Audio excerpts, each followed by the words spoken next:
My name is JB McCarthy. I'm the Development Director for the Financial Services Innovation Centre in University College Cork.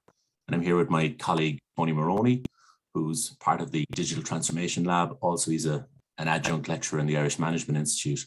And we're both here with Richard Turrin, who is going to introduce himself and his book. And we're going to follow up on a previous conversation we had with Richard. And we've had a lot of interest and a lot of demand, and we're really looking forward to this session. Over to you, Richard.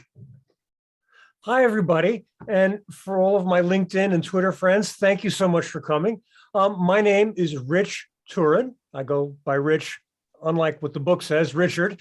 And that's my book, Cashless, China's Digital Currency Revolution. It's a bestseller. And I've also written another book called Innovation Lab Excellence, all about innovation. I am an Analytica top 100 fintech influencer. And before this, I had a real world job at IBM where I headed fintech teams in both China and Singapore. And for 18 years before that, I was an investment banker at mostly European investment banks where I worked in bonds. But most importantly for everybody out there, I've lived in China for 12 years, and I had the privilege of watching China go cashless, which was quite a thrill. Super, Richard. Well, look, brilliant to see you again. And do you know that the last session we did with you had over 8,200 views in terms of the recording? So I'm hoping this one has just as many, if not more. So fantastic to see you again. And Richard, I suppose, look, a great point to start would be, look, when we spoke last year, you know, the China central bank digital currency was starting to come into vogue. It was being tested. But look, a lot has happened since then. So maybe you could bring us right up to speed. Sure, that is a fabulous place to start. So where is China's digital currency right now? And the most important thing to understand is that it is still in trial, meaning that it's not been launched throughout the country. So far, there are 13 specific regions that have access to the digital currency, and the city where I live, Shanghai, is one of them, which is great. And also the other one that everybody knows is, of course, the Olympic trial zone, because we just had the Olympic Games, and athletes could use the digital RMB or the digital yuan at the Olympics.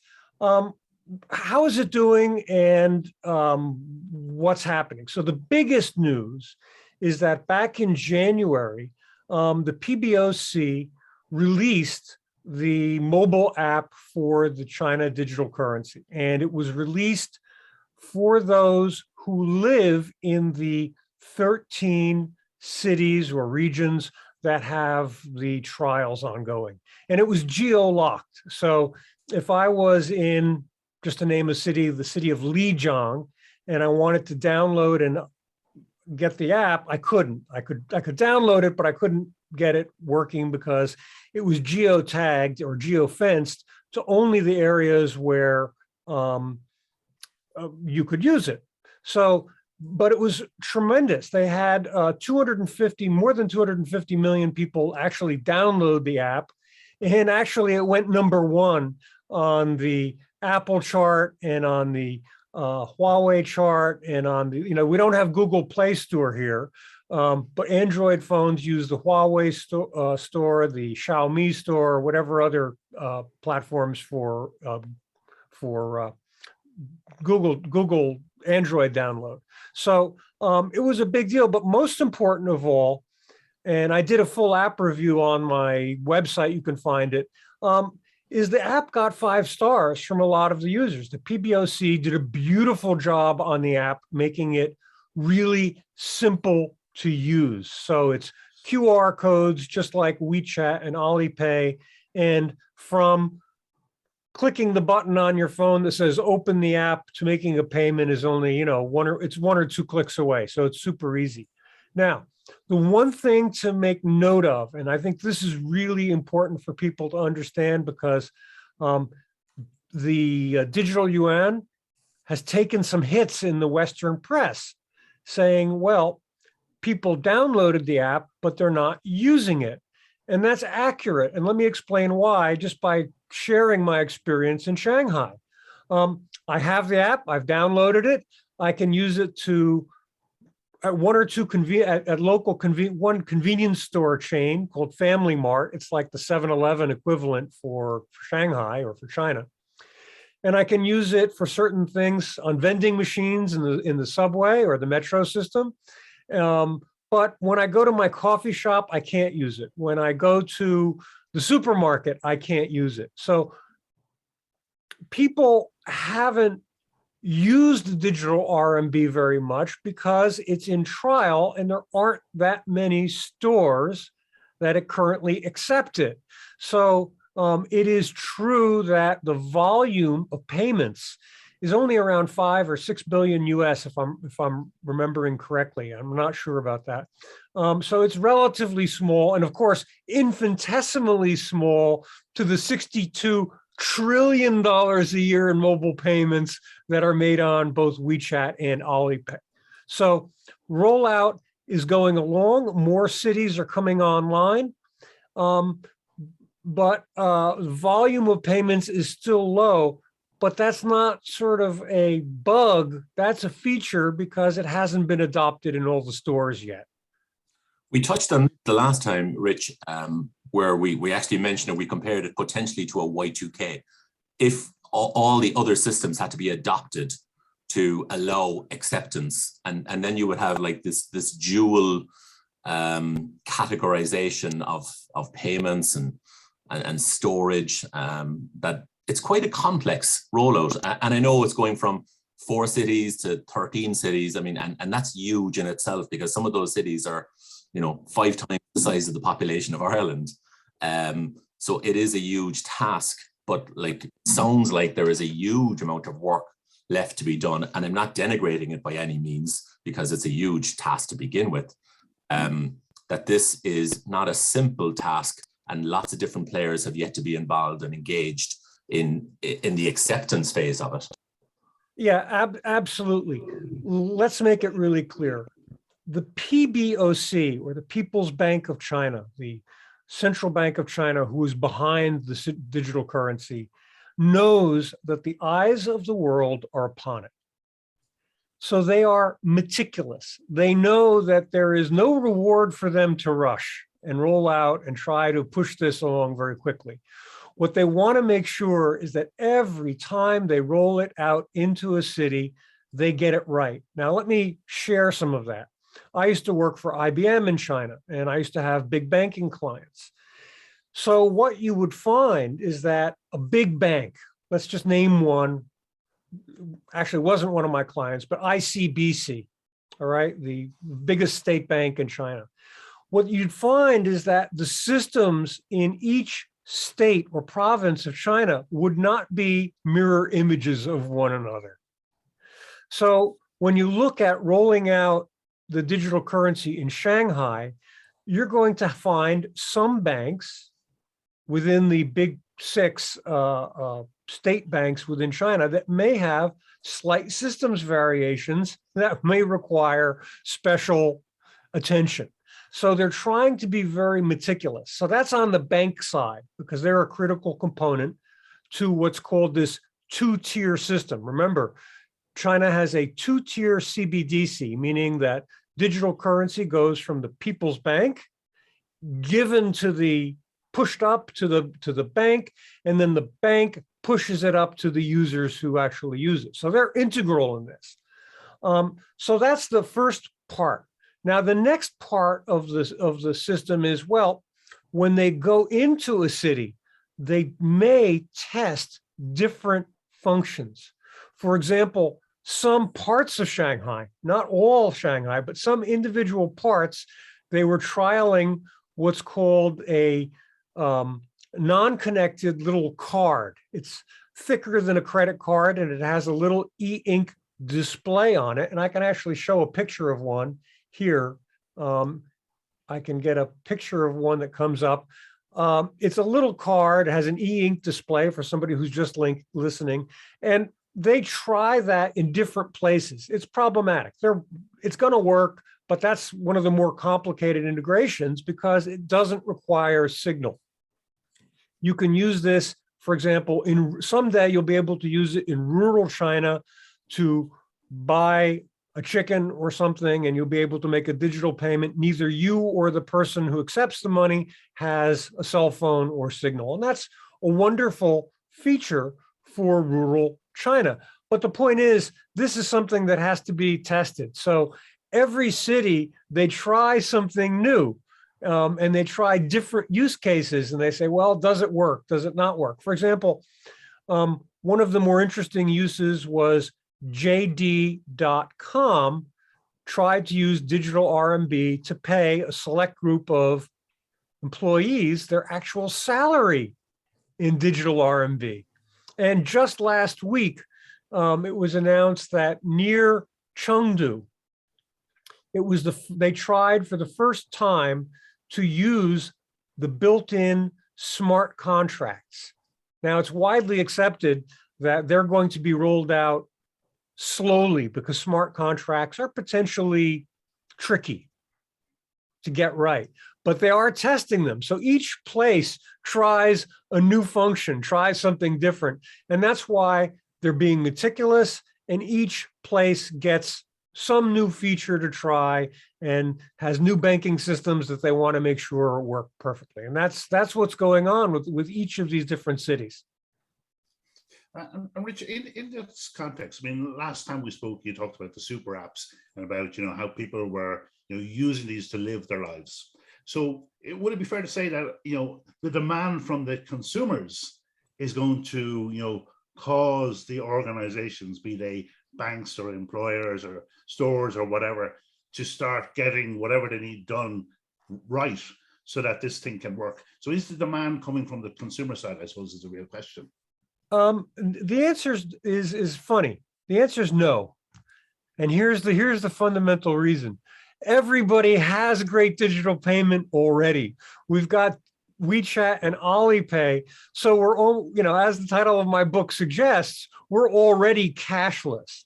So you won't find a great outpouring of, we need to have this yesterday because WeChat and Alipay, ready, are cheating us, are too expensive, or there's some fundamental error or problem to be fixed. And that's good. I mean, payment is already immediate and free in China, unlike most of the rest of the world. So it's really quite remarkable. So you're not seeing that this is driven by demand from the people yet. It is still driven at this point by the PBOC, who's pushing it out. But here's the important thing to understand, and this is critical, because people might listen to what I just said and say, well, there's no reason for this. And that's not true. People have right now with WeChat and Alipay probably about 50 or 60% of the capabilities that they will eventually get when the central bank digital currency rolls out in full. And that means greater amounts of privacy and anonymity. They'll have the ability to use and transmit larger amounts of money. And they'll have the ability to send money from me to you, person to person, without WeChat, Alipay, or any bank in between. In other words, Tony, if I want to send you 200 units of RMB, right? I get you on the, I ping you on the app, put your phone number in or pull it out of my contacts, and bang, it goes to you, done. So these are, really big features that people don't have now.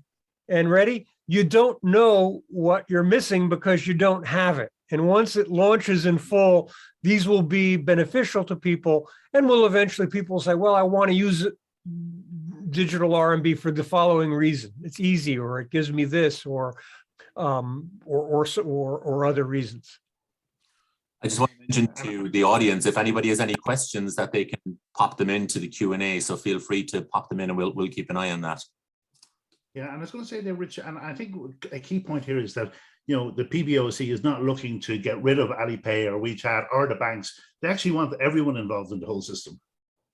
Yeah, That is the most wonderful comment, and so true. It is very common for people to say, okay, the central bank did this because they want to kill Alipay and WeChat Pay. They want to destroy them. And that's unfortunate, because the reality is what they're building is an ecosystem that is very much symbiotic, where one works off the other. And now let me explain the two ways that it's symbiotic.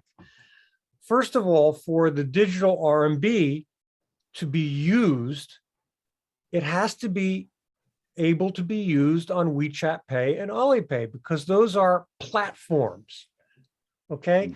They are 360-degree lifestyle platforms that take care of all of our life needs with money. So the PBOC certainly wants or needs the digital RMB to be used on the platforms. Now, an astute listener will say, well, that's good for PBOC. They get users and clients, but what does WeChat and Alipay get out of this? And let me tell you, that's the interesting part that most don't consider. When people start receiving salaries in digital RMB, when people start getting large bank transfers in digital RMB, what it will do is expand the base of digital money transmission. So more money will flow through the platforms, WeChat and Alipay, than ever before. Why? Because everybody's got digital money now. You'll have more of your money in digital format than ever before. So and this is really common, Tony. I hear it all the time. Right now, in China last year, there was 62 trillion in mobile payments, and 94% of that amount was between WeChat and Alipay, split a little less than 50-50, right? And people are like, well, they're just going to take from that market. And that's not true. The market will be, give it a few years, and China will blow by that $62 trillion number, because there will simply be that much more digital money flying across the, ready, 5G frequency waves in China than we've ever seen. What was the feedback from the Winter Olympics, from the foreign athletes and others that were using the system? Or have you got any update on that? Yeah, it was a mix. To be honest with you, it was really hard to filter through the Western press. And I apologize in advance to anybody. I don't want to offend anybody, but the West's take on the digital RMB was not always the most favorable, because this was labeled the burner phone Olympics, where people were very afraid of anything digital and anything with China attached to it. So it got some bad press. However, most of the athletes did use the actual little cards that I showed you. In fact, somewhere I've got a picture of one. But and the feedback from individual athletes when people went up and asked them was generally favorable. Yeah, it works. You know, they put money on, they added money to the card, and whenever they had to pay for their incidentals, food or whatever, bang, you know, there it was, and it worked. But I apologize if I sound a little cynical. I'm sorry, but it was really hard to get a positive message out of most of the English language reporting that was done from the Western media. And now if I tell you that the Chinese media that interviewed people and they got favorable responses, I will be accused of saying, well, we don't believe the Chinese media. But if you go to the Shanghai Daily, the Global Times, the People's Daily, you know, they sent their reporters out and they got feedback from people and they said, yeah, it's nice, it works, it's convenient.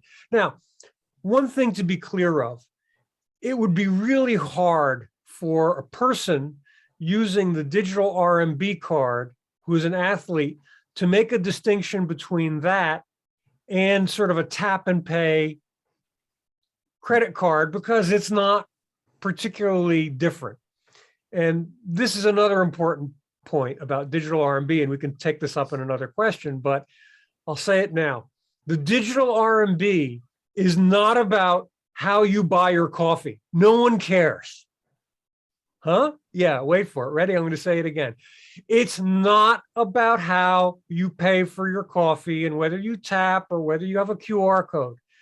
It's for a future. And in that future, machines pay. AI pays. And that you obviously cannot demonstrate with a little card. All right. So that's where we're going with this. And that's where China plans to go. Fascinating. Richard, we're getting questions coming in, which is great around. Sure. Okay. Yeah. Now let's talk about going international. So, when you wrote the book, I mean, I imagine every central bank in the world has read your book, because maybe just share with people what is happening on the global stage in terms of people looking at CBDCs and everything else. Sure. It's been an explosion. And look, anybody who's signed on here probably has an interest in fintech, and CBDC is in the news every day. But I have a picture. And as they say, a picture is worth 1,000 words. And this graphic, I think from Bloomberg, I think says it all. And I'm going to make me small and the graphic big. And what's so important about it is I want you to look, and I know everybody can see this, even on the lowest resolution screen out there. Look at the big pink blob. That is the region of the world where governments are all have plans to issue a central bank digital currency. And that pink area is all in Asia. So Asia is the undisputed leader in central bank digital currency development, and for a big reason. They have large unbanked populations, and financial inclusion is a big benefit to using a central bank digital currency. So clearly they have motivation to give their people better access to finance in the banking system. So right now, the PBOC is working on two really interesting projects that everybody has to be made aware of. And the first of them is in Hong Kong. And that is a project called M-Bridge. And what it essentially is a blockchain system that allows for the transmission of central bank digital, the transmission or the exchange of one CBDC for another. So in other words, if I have a digital RMB and somebody else wants to use a digital Thai baht, you can put them on the platform and they'll talk to one another on the platform. Because they're all also, everybody should make note that all CBDCs are custom built. They don't by default talk to one another because they all have different technology underneath them. So that project is critical because it basically is positioning Hong Kong as the leading exchange center for the digital RMB. So other countries within Asia or across the globe, if they want to transact business in digital RMB, once it launches fully, which it's not launched, and it's not launched internationally, so we've got a ways to wait, they'll be able to use this M-Bridge system. And M-Bridge is actually coming online for operation this year. So M-Bridge will be ready to go by the end of the year. So that's number one, and that's for larger scale exchanges, right? We can imagine that as a sort of a wholesale or a bank sort of system. The other one that's very interesting, also in Hong Kong, and it's no surprise, ready? All of the international work with the digital RMB is all between Hong Kong and Shenzhen. They're right on the border with one another. They have a lot of trade across the border, and they're two friendly entities. The banks talk to one another, no problem. But the other thing that's interesting is the digital RMB is being integrated into the FPS, Faster Payment System, which is the Hong Kong cell phone-based immediate payment platform. So if you want to pay for something in Hong Kong, you use FPS, and now you'll be able to, I won't say now, soon you will be able to integrate the digital RMB. So you can play with Hong Kong dollars, or you can probably have some sort of separate digital RMB feature that allows you to transact in digital RMB. Now, why is that so important? We're looking at a future. Now, I'm going to show you the example. Singapore has connected its fast digital payment system with India, Malaysia, Thailand, and I might be wrong, but I think Philippines is trying to connect it with Philippines. All right. So what we're looking at is cell phone level interconnectivity where, hey, you want to use digital RMB and your central bank approves of it and it's okay, go ahead, you can use it. And I don't think it'll be used much for person-to-person transfers, but if you want to buy something on the international division of Alibaba, believe me, you'll have digital RMB, you'll be able to buy it no problem. So those are the two big international developments for the digital RMB. The caveat is this, remember everybody, it's not Bitcoin. So when the digital RMB starts to roll out internationally, the PBOC will have to make an agreement with each central bank in the country of use. So they don't just turn it on and say, oh, it's for international use, the world, you can use it. It all has to be cleared and go through the central bank of a particular country. And it's really important, especially for developing countries who have weak currencies, because just like the UN said with Facebook's failed Libra, they don't want a strong currency to devalue or displace or disturb a weaker currency to drive that weaker currency into problems, right? And that's so the People's Bank. One of their common statements is we don't want to do harm. We don't want to harm, say, a developing economy who thinks that the digital RMB is a better currency. So we're all going to race to get that. So that's the reality of being a responsible central bank. Forgive me, as opposed to being a somewhat irresponsible Facebook who said, oh, we just want to toss it out there and let anybody use it. There's problems with that.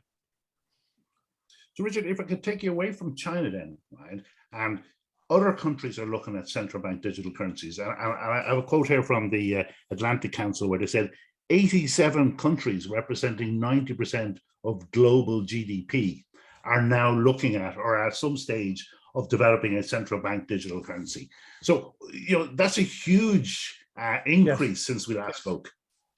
Yeah, it's mind-blowing. How about this one? This is another fun one of equal magnitude. And this one isn't planned. This is happening. China is going to launch its currency, and India is going to launch its CBDC, central bank digital currency. 37% of the world's population within the next 2 years will have access to a central bank digital currency. I can't say guaranteed, but both of these countries have rollout within the next 2 years for sure. So, it's really dramatic. So yeah, we're looking at a world where, look, digital payment is a requirement for all of us, as are societies, not society singular, but as all societies become more digital. And how are you going to do it?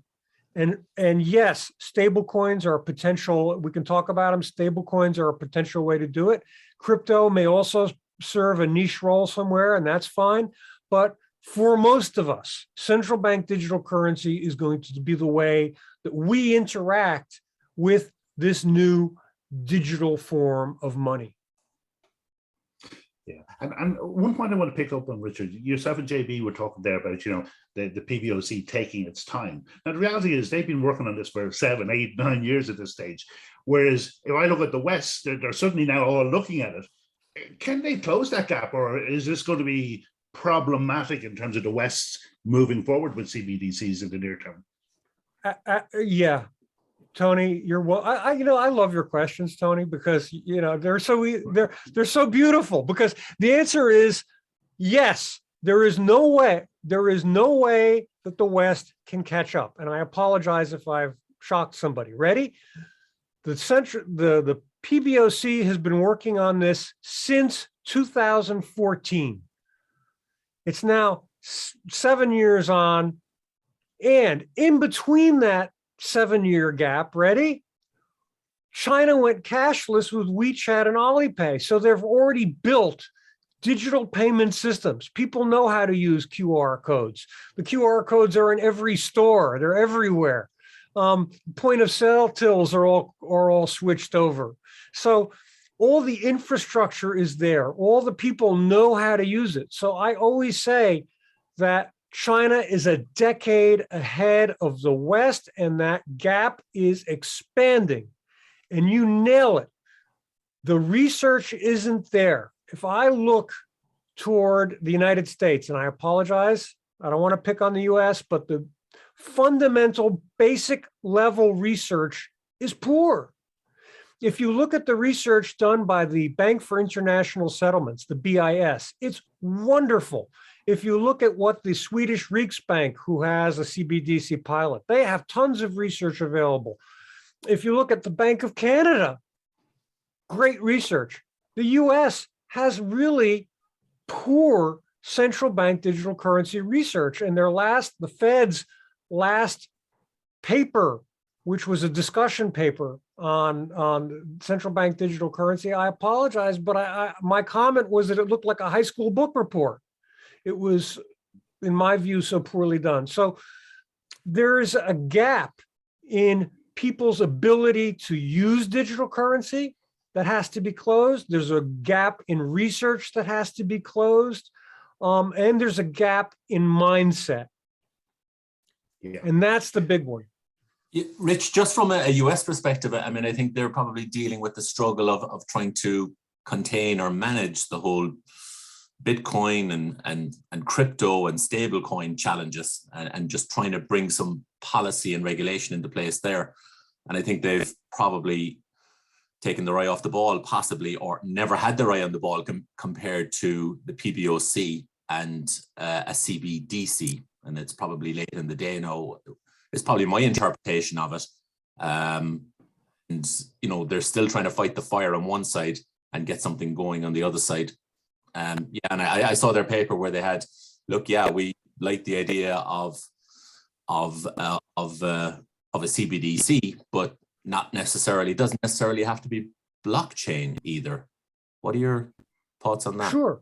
Oh, well, look, okay, so a couple of thoughts. Let's do blockchain first. All right, so should or must a CBDC have a blockchain? And the answer is no. Smaller countries definitely can use blockchain. The system's performance is clearly up to it, but in large countries like the United States or China, the performance of blockchain systems right now is not up to the task. So let me put numbers on it. Bitcoin transaction speed is around 7 to 10 transactions per second. Ethereum gets to a couple of thousand transactions per second. And a typical MasterCard Visa card system in Europe or the US usually gets to around 50 to 70,000 transactions per second. China's really big. It has 1.4 billion people. During the peak of the shopping, there's a day called Singles Day, 11/11. And during its peak, Alipay handles 520,000 transactions per second, which is why the build spec for the PBOC's digital yuan was minimum 300,000. That's the bare minimum that we will accept for a number of transactions per second. Now, let me speak to people who love blockchain, because I love blockchain. And somebody is going to tell me, yes, but Ethereum 2.0 does 300,000 or 400,000 transactions per second. And that is true. Let me make it clear. Ethereum 2.0 isn't launched yet. And a central bank can't use or can't base a central bank digital currency on new untested technology. They have to go with what works and what they know works. You can't build a CBDC on, well, this is beta testing of software because this is your national currency. So both the US and China came to the conclusion that they couldn't run on blockchain. Will countries use blockchain? Absolutely. Is blockchain well suited to building a central bank digital currency? Yes, provided that you do not exceed the transaction speed because you have a high volume use. But yeah, someday in our future, when blockchain gets like Ethereum 2.0, ultra fast processing, sure, more CBDCs will be based on it. And I think it's wonderful, but not now. And that's the US and the China both concluded the same. Yeah, and I think the important point here, Richard, is that, look, you know, your physical money, if you want to call it that, and your digital money, they are equivalent. There is no difference. And I suppose the question that's in my mind is, if we think about banking and financial services in the West, it probably hasn't changed much in 500 years. Okay, yeah, maybe we do things online, but it's still kind of moving money around and things like that. And is there, and I think you referenced this maybe in one of your articles around, is there a crisis of vision in terms of the possibilities for money and where it can go in the West vis-a-vis other parts of the world? Yeah, absolutely. And, and to anybody out there who is listening now or listening someday in the future, the discussion about central bank digital currencies that I see in the newspapers and the journals right now is very much centered around buying a cup of coffee. And it's not future looking. And we need to sort of think that it's not about how you buy your coffee, but it's about this digital future where we have smart contracts, where we have a central bank digital currency, and attached to it is a DeFi platform. It's about this future where there are ways that we use money that we haven't even thought of. And the key to it all, and I give the crypto guys a tremendous amount of credit for this, it's the concept of tokenization of money. When you look at everything we've done for that 500 years that you referenced before, right? It's all about, do you have, 500 years, maybe it's about putting your money into the mattress or pieces of gold, right? But, the reality is our whole modern banking system is about this concept where I have a box called an account, and that box may or may not have money in it. And I have to check to see whether that box has the money in it, right? And we're living now in a world where the money is digital, a token, and the money can actually reside on your phone as that digital string. So when I say I have $100 on my phone, it really is on your phone. So we're not checking anymore about the account. We are physically, electronically sending money. And that is such a mind-blowing game changer that most people don't grasp it. And then you have these other things like smart contracts attached to the money, mind-blowing capabilities. And so when we talk about fintech innovation, which is near and dear to all of our hearts, you guys work in the innovation business, ready? We haven't even explored a tiny fraction of the uses of how we're going to use the capabilities of central bank digital currency. Because all we're thinking about is how do you use it to pay for coffee? And we have to break out of that mold to think of that future. And that's the crisis of vision that we are sort of locked in. I hear these debates all the time. Well, money is already digital. I can tap and pay with my credit card. What's the difference? And you're right. Whether I use a central bank digital currency or a tap and pay to buy coffee isn't the issue. Nobody's going to pay you your salary on your Visa card. Nobody is going to attach an insurance contract or a wealth management product to your card, but they will attach it to a digital currency. There's mind-blowing capabilities that we're not talking about, and we need to. Again, the crypto guys are half the way there, and I give them a lot of credit because they are exploring and innovating in this sector. So with the element of with stimulating commerce, Rich, at all levels, is this really helping China build a real reserve currency? Oh, that's a great question, and the answer is it will someday. So, okay, so we're in trials right now. There is no international use other than a small trial between Hong Kong and Shenzhen. All right. Someday, let's go into our future, and I think that someday will be not that far away. I think it's going to be within 3 years. Look, because of the obvious issue with sanctions right now, it's clear that there is a desire for an unsanctionable currency. And so I believe that the international use of China's central bank digital currency will be on plan, or maybe they're going to push it up a little bit. So can it help make China's RMB into reserve currency? Yes, someday. It's not designed to replace the dollar. Full stop. Ready?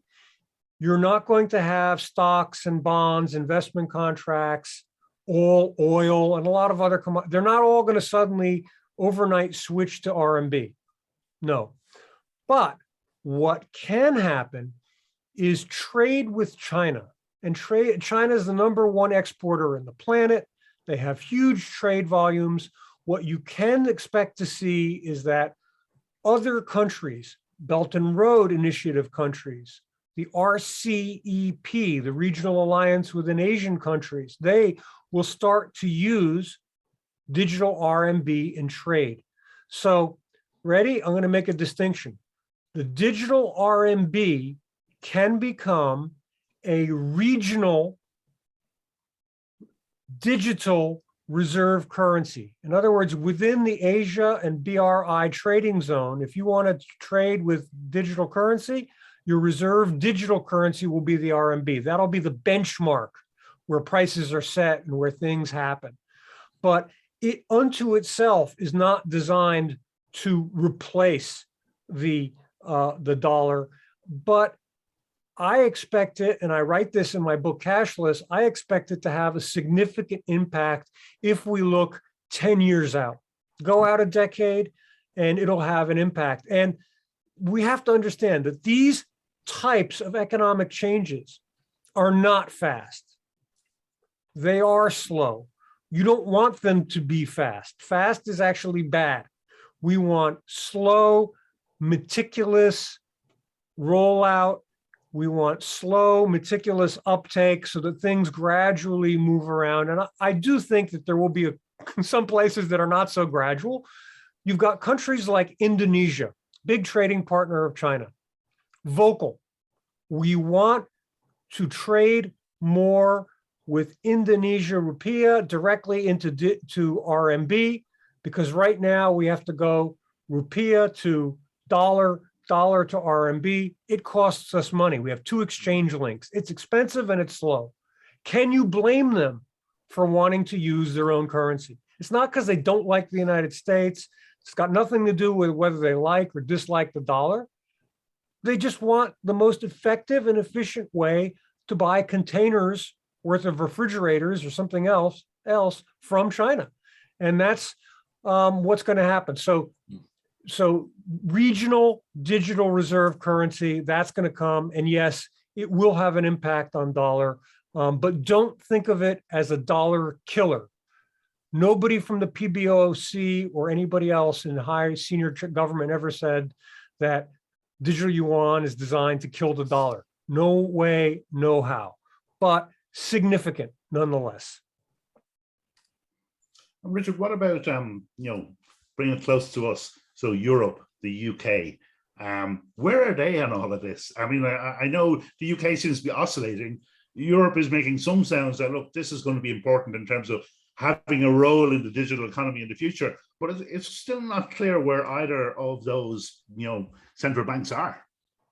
Yeah, Tony, isn't the comparison between the EU acceptance of a digital currency and the UK's reluctance for a digital currency quite remarkable? So we have the EU already planning a 2025, somebody has to fact check that, but the Christine Lagarde has already said, okay, 2025, we'll have a digital euro rolled out. It'll take a while, but we'll get there.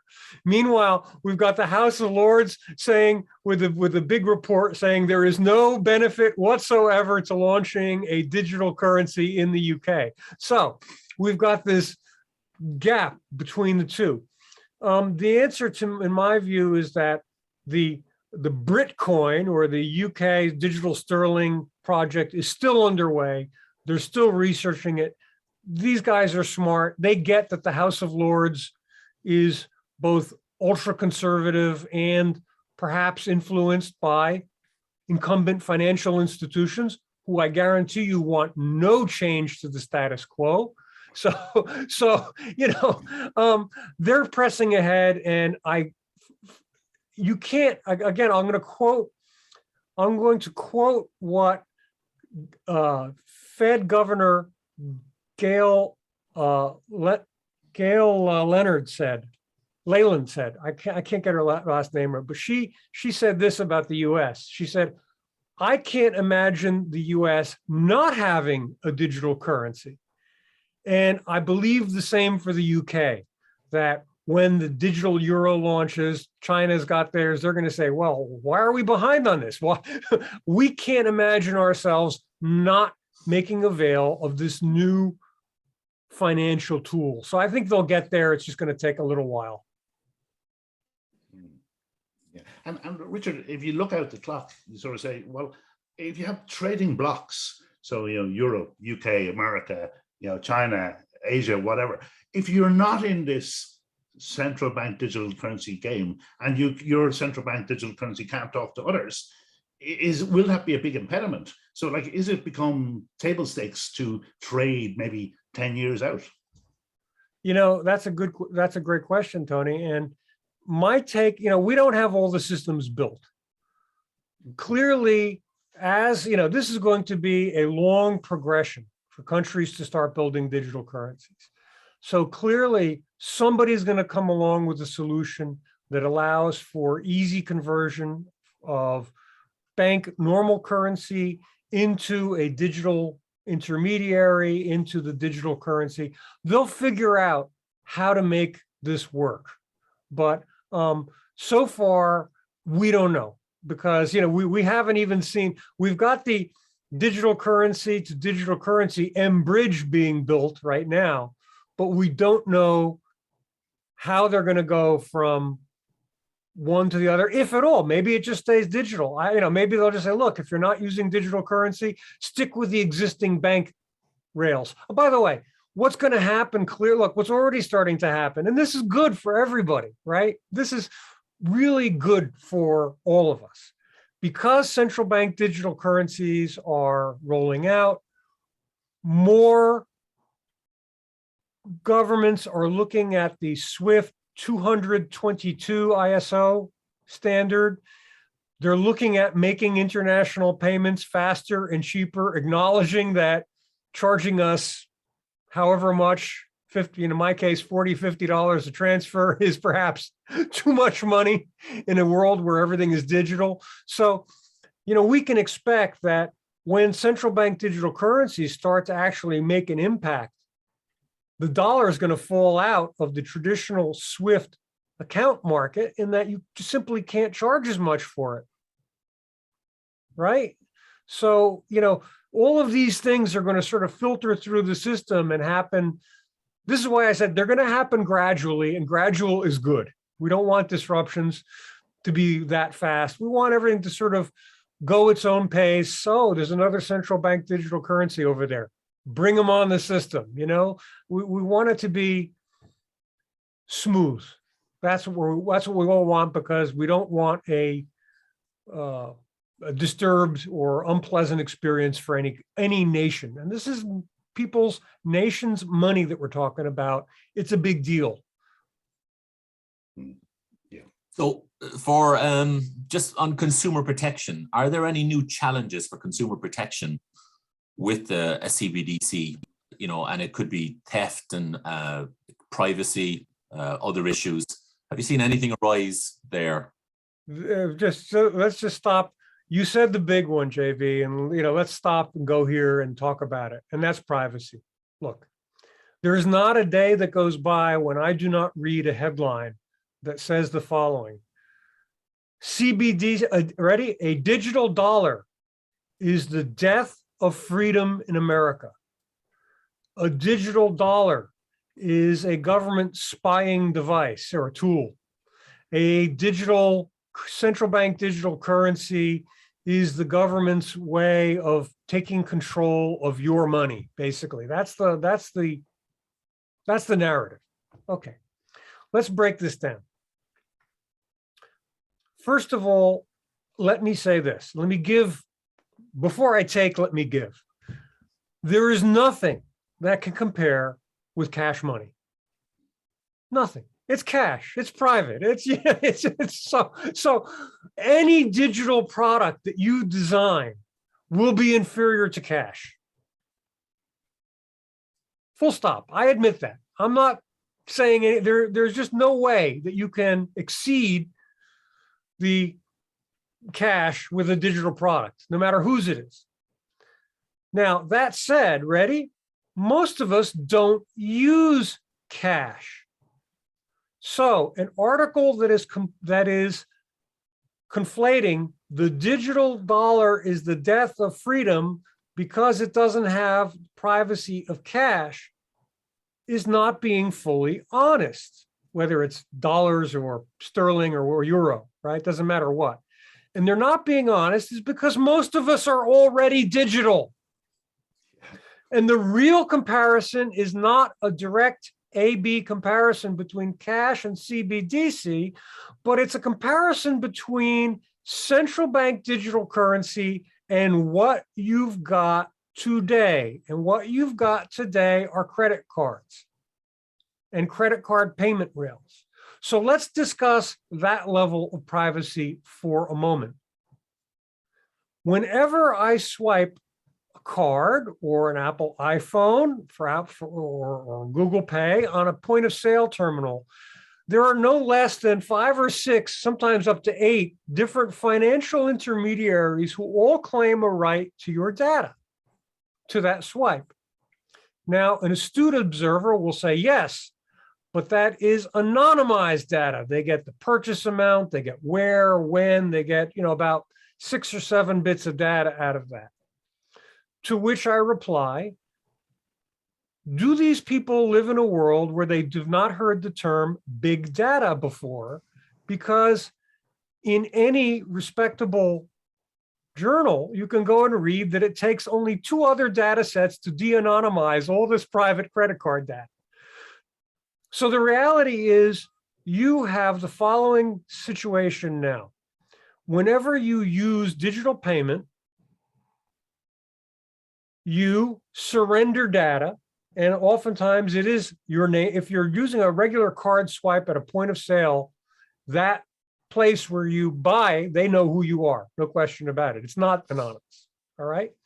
Then, for this privilege of having your data sold, you then have to pay, or the merchant pays, but you are paying this hidden, a fee somewhere between 2 and 5% in the United States. It's a little less in the Eurozone, a couple of percent, but you're paying a service fee. So all of you who are getting cash back cards or mileage points on your charge cards. Where do you think that comes from? That's all money that's been taken from you that you're getting a fraction of it returned to you. Okay, so that's an accurate, cynical, but believe me, you can read plenty of articles on this. That's an accurate depiction of the current state of digital payment that you have. Now we're looking at a central bank digital currency world. Now the big question is, does the government have all of your data? And do they know who is using it? And the answer is no. It is a design parameter. If you want, you can live in a country where central bank digital currency has zero privacy. Nobody wants that, but you could build that. It's software. You can also build a digital currency that's very private.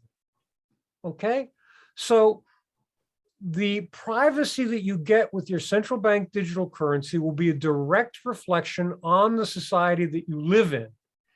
And it defies imagination that humanity cannot come up with a suitable level of privacy and anonymity that people can live with. And ready,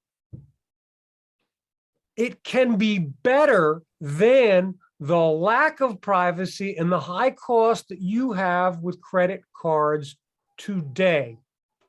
And sadly, that message is not getting out. The message that's getting out is the government is going to control your money. Visa and MasterCard already control your money.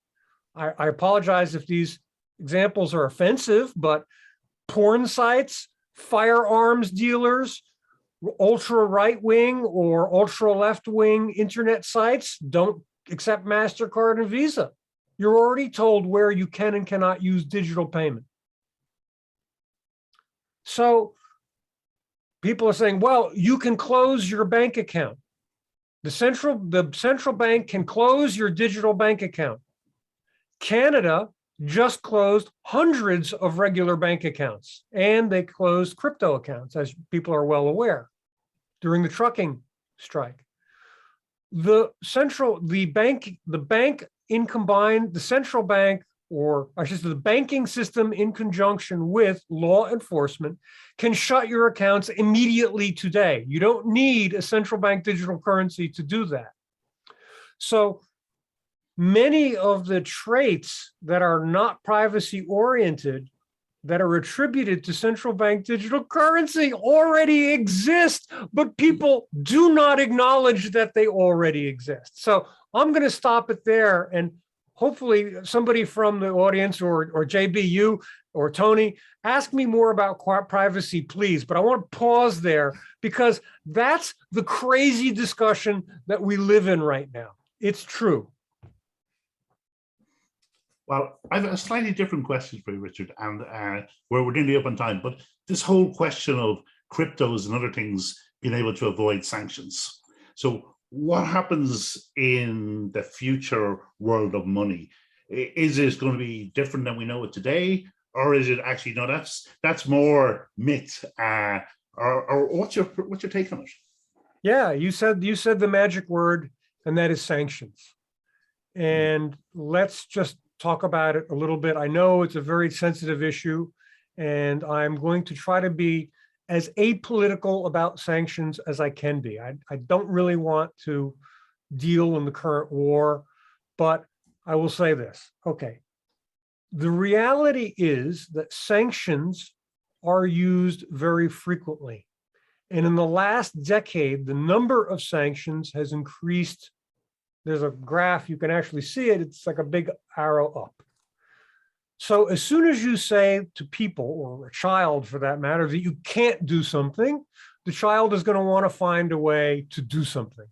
And the reality is we sanction using the SWIFT system and using the access to cash, which is provided essentially through dollars.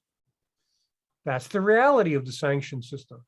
So what countries are doing who do not want to be sanctioned, and I know all of them are not nice people, I understand that, but what these countries are doing is they are using financial technology, which is essentially crypto and CBDC, to look at systems that are sanction resistant, that do not interface with SWIFT, that cannot be banned, that cannot be blocked. And my message to everyone out there is this. Tony, when we, and JB, we all have gray hair. When we got into fintech, right? Fintech was like nothing. It was like, okay, we can maybe make a robo-advisor, or maybe we can make some really neat new apps for your bank to make it easier to transfer money, right?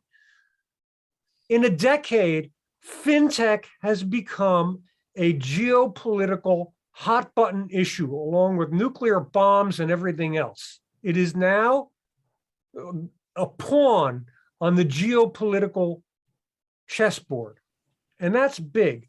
Now, can crypto evade sanctions? And the answer is yes, but very briefly, the transfer of crypto on the crypto network is difficult, can be blocked, but difficult to block. But here's the weak point, the Achilles heel. In many cases, if you want to use the crypto, you have to go to an exchange. The exchanges are like banks. They can be blocked, as we saw again in Canada. So crypto has a problem of blocking the exchanges. Now, if the recipient is happy to be paid in crypto, then yeah, you can pretty much avoid sanctions. But the next problem comes in when you look at a major country. You can't, the crypto markets are very shallow or limited. They can't carry huge quantities of money. Yeah. And if you do try to transfer a huge quantity of money, you can be guaranteed that the FBI and CIA will put every bit of computer resource it has to crack who you are. And as we saw already, their computer resources are pretty good. They cracked a lot of crypto criminals when they have to. You know, they actually, you know, got back some of this, most of the crypto associated with a crypto hack about 2 or 3 months ago. Or get this, the billions that they got in the New York hack, right? They got the keys. They didn't crack they're smart guys. The people had stored their crypto keys on the cloud. They cracked their cloud accounts. So there's ways to you got to be very careful. Now, the next one, can central bank digital currencies someday in the future be a sanction avoiding tool? And the answer is yes, because here we have a direct connection between a central bank and another central bank. They both approve of the connection. They both sanction the connection of these currencies. And yes, you could have free-flowing central bank digital currencies between two sanctioned countries. No one is going to know about it, and it's unstoppable. Caveat here too. Sanctions also apply to the banking system and everybody else. So if I am country X and I am breaking sanctions with my new CBDC, and suddenly airplane parts, oil, whatever, starts ending up in the other country, right? Because they're paying me or whatever direction, right? And they take note, they can say, look, it's obvious you're busting sanctions. We're going to sanction all of your normal banks anyway, because it's obvious. So sanctions are tricky. You know, we're living in the middle of it. And every day that we go to the newspaper, we see another secondary or tertiary effect of the sanctions. Some of them horrible for food security for the third world and developing countries. That's just real. But we're in the midst of it, and we're all learning. But yes, someday CBDC can evade sanctions, but not with impunity. There will be hell to pay. And for everybody out there, I'm going to say this final, my last comment. China does not want to use its brand new shiny central bank digital currency to evade sanctions. It is the last thing in the world it wants to do with its brand new baby, a brand new creation, it wants to send out into the world to have people use. The last thing it needs is, hey, don't use this because it was a sanction busting currency in 2022. That's definitely what it doesn't want to use. So do not expect the digital currency to be put to use for these means. It would be not in China's best interest, and they're certainly aware of that. Okay, so there we go. That's sanctions. Maybe we're kind of up. Yeah, out of time. Sorry, I don't have a short answer with you guys. I apologize. Oh, no, Richard, I think we could talk for hours more. And look, there's some great comments in, about, you've been a great speaker and a great show about that, this being the most informative meeting on the topic. So, Richard, you always deliver for us, and it's been really fantastic. So thank you. JB, over to you. Thanks, Rich. Yeah, it was great. I think, we've covered a huge range of topics. And I think your analysis is just spot on. It's just so well reasoned and so well articulated. We really appreciate you coming on. JB and Tony, thank you so much for having me. All of those in the audience, thank you for being here. And those in future audiences, thank you for listening. I have to say it, I'm an author. There's my book, Cashless. It's available on Amazon, Apple Books, and a bunch of other places that I don't know. A quick Google search will find it for you. And please do connect with me on LinkedIn or Twitter. I absolutely love to hear from you. It makes my day when somebody said, hey, I saw you, Tony and JB. It was fun. Please let me know. I'd love to hear from you. Connect, message me, whatever. It really gives me great joy. So thank you so much all for listening to me. Thanks, Rich.